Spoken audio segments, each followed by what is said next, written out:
Now coming towards past continuous, अब मैं इसकी तरफ बढ़ रही हूं। पास्ट कंटिन्यूअस, समथिंग जो हो रही थी, हो रहा था, रहे थे, वो जा रहे थे, वो जा रही थी। ओके, सो उस केस में हम लोग क्या यूज करते हैं? पास्ट कंटिन्यूअस, उस टाइम पे वो चीज हो रही थी। ओके, अब एफर्मेटिव, जैसे कि मैंने पिछले केस में भी मेंशन किया, एफर्मेटिव, नेगेटिव, इंट्रोगेटिव, इसमें भी मैं मेंशन करूंगी। एफर्मेटिव का रूल क्या है? सब्जेक्ट यूज किया, was वर यूज किया, वर्ब की फर्स्ट फॉर्म यूज करी, आईएनजी यूज किया एंड ऑब्जेक्ट यूज किया। अगर हम रिलेट करें प्रेजेंट कंटिन्यूअस से, तो प्रेजेंट कंटिन्यूअस में तीन चीजें थी, इज, एम, आर, प्लस हम लोग वर्ब लगाते थे, प्लस हम लोग आईएनजी लगाते थे। अब पास्ट कंटिन्यूअस में क्या चेंज हुआ? हमने वॉज वर लगाया, प्लस हमने वर्ब की फर्स्ट फॉर्म, प्लस हमने कर दिया आईएनजी। तो अब जानेंगे आगे चल के कि आई के साथ, क्योंकि आई के साथ तो एम लगता था, तो अब इस केस में आई के साथ क्या लगेगा। ऑलराइट, अब ठंडी हवा चल रही थी, ठंडी हवा चल रही थी, तो the cold wind was blowing. ठंडी हवा चली, the cold wind blue. Blow का सेकेंड फॉर्म क्या होता है? ब्लू। जब भी कुछ हुआ तो वो सिंपल पास्ट टेंस था, बट चल रही थी तो वो उस टाइम हो रहा था, that is why the cold wind was blowing.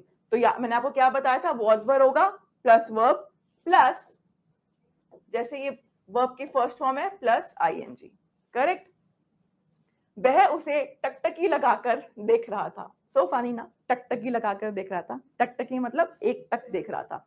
Okay, he was staring at her, so he was staring at her. तो स्टेयर क्या है यहाँ पे? आपकी वर्ब क्या है? स्टेयर। सो स्टेयर का क्या हो गया? प्लस आईएनजी लगा दिया तो क्या हो गया? Steering. So he was staring at her. वह पत्र लिख रही थी, she was writing a letter. she was, write का writing हो गया, ओके, प्लस आईएनजी। तो ऑफ कोर्स इसके अंदर जो इसका ई था आपने देखा होगा वो चला गया और प्लस आईएनजी लग गया। Sonu Nigam was singing a song on the stage. Sonu Nigam was singing a song on the stage. तो जब गा रहा था was singing. But do you guys know कि गाना तो होता है आप नॉर्मल गा रहे हैं, है ना? अगर आप गुनगुना रहे हैं, है ना, तो गुनगुनाने को कैसे बोलेंगे? गुनगुनाना क्या होता है? गुनगुनाना मतलब किसी गाने को उसकी ट्यून में बोलना, जैसे बट आपने सोचा कि उसको इंग्लिश में क्या बोलते हैं? गुनगुनाने को इंग्लिश में बोलते हैं हम, हमिंग साउंड। हम वो वाला हम नहीं है कि हिंदी वाला हम यूज कर रहे हैं, no, it's HUM and it's a verb. So अगर आप गुनगुना रहे हैं, so you can say I am humming. I can hum with you but I can't sing. मैं गा नहीं सकती बट मैं तुम्हारे साथ गुनगुना लूंगी।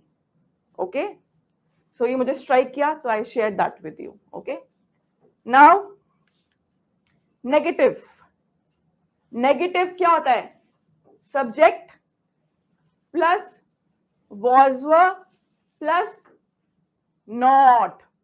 नेगेटिव मतलब नॉट। करेक्ट, सब कुछ सेम है, क्या लग गया? नॉट। तो अगर मैं वो नहीं कर रहा था तो these boys were not flying, वो लड़के ये पतंग नहीं उड़ा रहे थे। so these boys were not flying kite. अब आप लोगों ने ये नहीं सोचा कि was were कब यूज हो रहा है, या सोचा होगा? तो अगर सोचा है तो मैं आपको उस चीज का जो आपका डाउट है उसको रिजॉल्व करती हूँ। जब आप आई यूज करते हैं, जब भी आप कुछ सिंगुलर यूज कर रहे हैं, तो आप क्या बोलेंगे? was. आई के साथ क्या आएगा? was. बट अगर मैं बोलूं प्लूरल, तो दे के साथ क्या आएगा? were. वी के साथ क्या आएगा? were. अगर मैं 3 लोगों की बात कर रही हूं तब भी क्या आएगा? were. अगर मैं एक से ज्यादा की बात कर रही हूं, 2 लोगों की बात कर रही हूं, यू एंड आई, ओके, तो उस केस में आर आता था। अगर हम प्रेजेंट टेंस की बात करें और पास्ट में क्या आएगा? वर।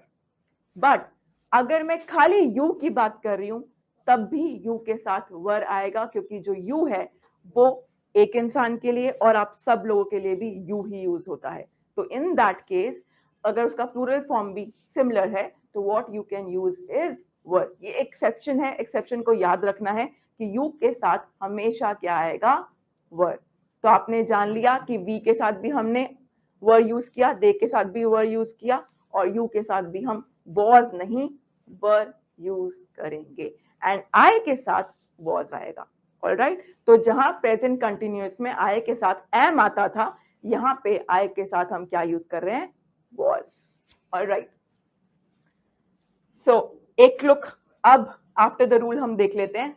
कोल्ड विंड वो एक थी इसलिए वॉज आया, लड़का एक था वॉज आया, शी के साथ भी वॉज आया, सोनू निगम भी एक इंसान है वॉज आया, दीज बॉयज बहुत सारे लड़के हैं तो वर आया, the children of course it's plural, तो चिल्ड्रन का प्लूरल चिल्ड्रंस नहीं होता है, चिल्ड्रन इटसेल्फ चाइल्ड का प्लूरल है। ऑलराइट, तो यहां भी वर आया। द गार्डनर एक इंसान है, माली एक बंदा है, तो gardener was not watering the plants, वो पौधों को पानी नहीं दे रहा था। ओके, सो आपने क्या यूज किया, वॉज प्लस आपने क्या लगा दिया, not plus verb plus ING. तो वर्ब तो हमें पता है कि हम फर्स्ट फॉर्म लगा रहे हैं आईएनजी के साथ। Clear? Okay, interrogative of course we know by now कि इंट्रोगेटिव होता है क्वेश्चन, तो वही WH फैमिली है, बट बस करना क्या है हमको, इसके साथ was verb plus subject plus verb की first form plus ING. Were the stars shining in the sky? क्या आसमान में सितारे चमक रहे थे, मतलब वो चीज हो रही थी और मैंने क्वेश्चन और पूछ लिया क्या वो चमक रहे थे, तो इसीलिए जब क्या स्टार्टिंग में आया तो क्वेश्चन कहां से शुरू होगा, was या were से। So were these stars, were the stars, not these stars, I'm sorry, were the stars shining in the sky? See, so you know when you do such kind of extempore, even the faculties get confused sometimes. They remember, but because we are in that habit कि हम कहीं ना कहीं दा और दी को गलत use कर देते हैं, जबकि जो रूल है वो ये कहता है कि कॉन्सोनेंट के साथ दा बोलना है और वोवल के साथ दी बोलना है। ओके, तो यहाँ पे हमारा स्टार्स क्या है, एक कॉन्सोनेंट, तो क्या बोलेंगे हम, were the stars. Okay, now was the teacher scolding the student? Was the teacher, क्या मास्टर जी छात्रों को धमका रहे थे, ठीक है, was the teacher scolding the students? और ऐसे हम एक और चीज बोल सकते हैं, reprimanding the students। scolding का दूसरा वर्ड क्या हो सकता है, सिनोनिम क्या हो सकता है, reprimanding the students। तो यहाँ पे was आएगा, भले ही बच्चे बहुत सारे हैं बट यहाँ बात किसकी हो रही है, टीचर की, इसलिए क्या आएगा, was। Alright, What was he saying to you? वह तुमसे क्या कह रहा था, ये तो हम बहुत डेली लाइफ में यूज करते हैं, क्या कह रही थी वो, तुमसे क्या कह रही थी, राइट? तो आप उसको क्या बोल सकते हैं, What was she saying to you? What was he saying to you? Okay, तो कह रहा था, it was being done। Okay, तो इसलिए आपने was यूज किया, verb प्लस ing, और आपने ये WH फैमिली का उठा लिया बंदा, was यूज किया उसके साथ क्योंकि यहाँ पे ही था, अगर यहाँ पे दे होता तो वर आता, तो यहाँ पे ही आ गया विच इज योर सब्जेक्ट, यहाँ पे वर्ब आ गया प्लस ing। क्लियर? नाउ वह लड़का इस गली में क्यों खड़ा था, why was that boy standing in this street? why was that boy, क्यों, why यानी कि क्यों, राइट, what यानी कि क्या, what क्या हो गया, क्या, और why यानी कि क्यों। ऑलराइट, नेगेटिव इंट्रोगेटिव बिल्कुल सेम है, बस नॉट लग जाएगा। क्या है जी, was वर्ड प्लस सब्जेक्ट, यहाँ पे डिफरेंस क्या आ गया, नॉट लग गया। तो अब आप हर जगह देख लेंगे कि यहाँ पे मैंने क्या लगा दिया है, नॉट। ये रूल आपको पता है क्योंकि मैंने क्या से स्टार्ट किया है, तो यहाँ पे was से स्टार्ट होगा। और मम्मी क्यों नहीं आई थी, क्योंकि क्यों बीच में आ रहा है, तो यहाँ पे WH फैमिली का मेंबर आएगा।